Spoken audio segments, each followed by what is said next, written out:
These are 5 tips that I just learned about music production. I've been doing this for a long time and I'm still learning new things. Here are some of them that I wanted to pass on to you. This first one is about kicks for like specifically EDM, anything that uses big clubby sounding kicks. Many of these are going to be cut short because they're meant for faster tempos. And this is what I mean. At like a 140 right here, you're going to want a kick that is occupying, this is 1 beat right here. So you're going to want maybe a kick that occupies this amount of space, is letting up here, and is basically quiet here. That way your bass can like filter in if you're doing like a sidechain thing. And so this first kick makes sense to use. It's high here, it's filtering out in this section, and then this section is quiet so your bass can come in from the sidechain. Down here, you're not gonna wanna use this kick. It's pretty maxed out here and is only starting to filter out here. You basically only have half of the beat for the bass to come in. That's 140 BPM. If you slow down to 100, which is what I've been producing at recently. So at 100, this top kick is really strong in the first little section and then it's filtering out here. It's the little yellow here and it's kind of red here where it's basically out. So you only have like a small amount of punch in here for like the entire bar. But this bottom one is strong here and is filtering out here and is out here. This may be like intuitive to you. It may be new to you like it was to me. That's going to be the case for most of these tips. Like people learn things at different times. So I actually found this out when I pulled a track into FL Studio to like split the stems so I could like listen to them as like reference stems. And I found out that their kick was hitting so much harder than mine. I was like, why is this happening? Why is my stuff sound so bad? And it was because of this. I was using a kick like this, a fast kick. The reason I have mini meters up here is so you can look at this section right here. Look at the different speeds of the kicks. And then look at the tail of this one. It's got like a longer bass frequency. That's why it was hitting harder, is because it was playing the bass low frequencies for longer on the kick. Okay, tip 2 is the difference between a flanger and a phaser. This one's not that recent, but it sticks on my mind because like I use those effects a lot in my music. When I first started making music, I asked a friend this question: what's the difference between a phaser and a flanger? And he couldn't really come up with a good, satisfying answer. And I think about that every single day because I'm using flangers and phasers in my music. A real simple overview is that phasers look like this and flangers look like this. Phasers will sound like wet, if that makes sense.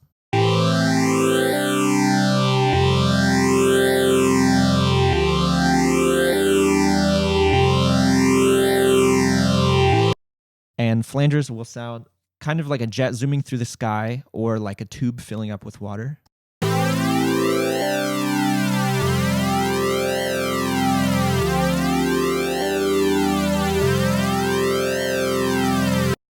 Okay, so the third tip is with stereo widening. So the kind of music I'm making right now uses a lot of effects on the vocal, but it's like a balance of like really clean sounding effects. So the vocal I was using sounded very like narrow, and I wanted to try a few things to change it. This was my thought process when I was working on it. I'm using a splice vocal for like demonstration's sake. You don't think about tomorrow. You can look right here for the stereo spectrum. The first thing you could try to widen it is just max out the width in your utility plugin on Ableton, but that's not going to do anything to a mono signal. You don't think about tomorrow. So the next thing I normally try is Ozone Imager. This is really nice because there's a stereoize button. You don't think about tomorrow. You don't drink off all your sorrows. You don't think about tomorrow. You don't drink off all your sorrows. Ozone Imager, free plugin. Stereoize feature is really good, but that wasn't exactly the sound I was going for. Another one that I try is Waves Doubler, where it just kind of like detunes and pans voices to the left and right. You don't think about tomorrow. You don't think about tomorrow. You don't think about tomorrow. And it'll have the mono voice in the center a bit louder. You don't think about tomorrow. I don't know of many other plugins that do it in this way, so that's why I really like Doubler sometimes, but it wasn't working for me. Another one I tried was Chorus. I really like this chorus. I think it's free. Tal Chorus. You don't think about tomorrow. You don't drink off all your sorrows. We're doing tricks with it up here, making circles and stuff. That wasn't exactly the sound I wanted either. for the song that I was working on. And I landed on this for like a stereo widening sound, just Serum effects using the hyperdimension. And that way I can like choose how many unison voices it has. So it's like similar to the Waves doubler where you're choosing different voices, but this one kind of treats it more like a synth in that way where you can choose how many different voices on the channel. You don't think about tomorrow. You don't drink off all your sorrows. And I just really liked changing the rate and the detune. You don't think about tomorrow. So that's like 4 different ways to detune and stereoize like a mono signal. The hyperdimension on Serum effects was the tip that I just recently figured out for like really widening a vocal in the way I wanted. Tip number 4, this one might sound like super cliche, but hear me out. It's take breaks. So this happened to me like many times in the past few weeks that it had to make it into this video. So I was working on a couple songs recently where I was struggling to find like catchy melodies. And what I found to be really helpful is to just take a walk outside without any sort of stimulation. So no podcast, no music, no social media. Just try to like play the song back in my head and start humming. And whatever comes to mind usually isn't going to be good the first few times, but there's going to be like one really catchy melody in there. And so what I would do is I would just record that with my voice memos app and then throw that into Ableton when I got back. That method has been working, and I wish I knew this a long time ago. So I believe the way this works is like you're able to think of melodies a lot easier because your brain wants something to do because you're just bored on this walk, and it starts filling the silence with like melody ideas. Another way of thinking of it is like you could be sitting behind your computer, pressing your piano, clicking in notes on the piano roll. You could be pressing play a bunch and then like searching for inspiration on Spotify, searching for inspiration on Splice. All of that is like stimulating stuff, and it doesn't like actually create space for your brain to start like thinking of something new. So just giving space for your brain to be creative can like work.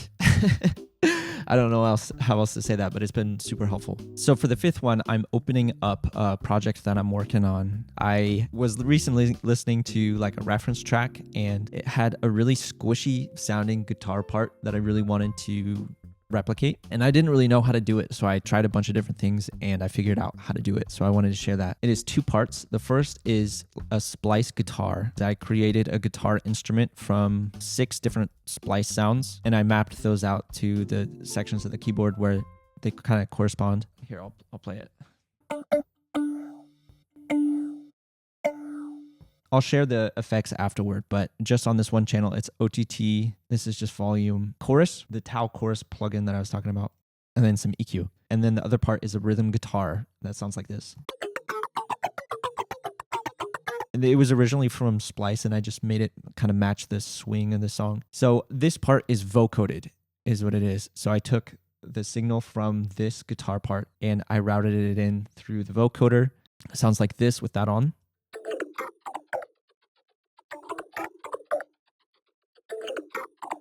So it has chorus, some EQ, compressors, and that's just volume. And then a gate. So together they sound like this.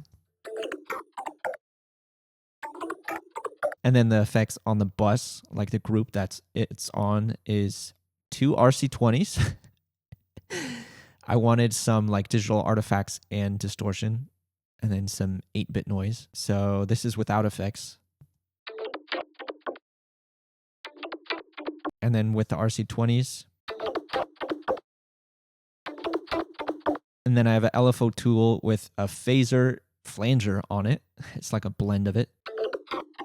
But the main thing that's working is this infiltrator, where I have a low pass plugin with high resonance, a decimator, which is just like digital distortion, and then a phaser on top. So the filter is reacting to the sound that is coming in.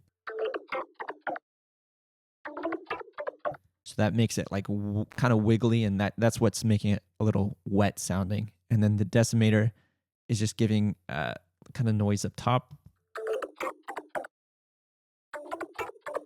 And then this is just because I love phasers. So those are my 5 tips, some 5 things I've learned recently about music production. Let me know if you want to see another video like this. And thanks for watching, and I'll see you in the next one.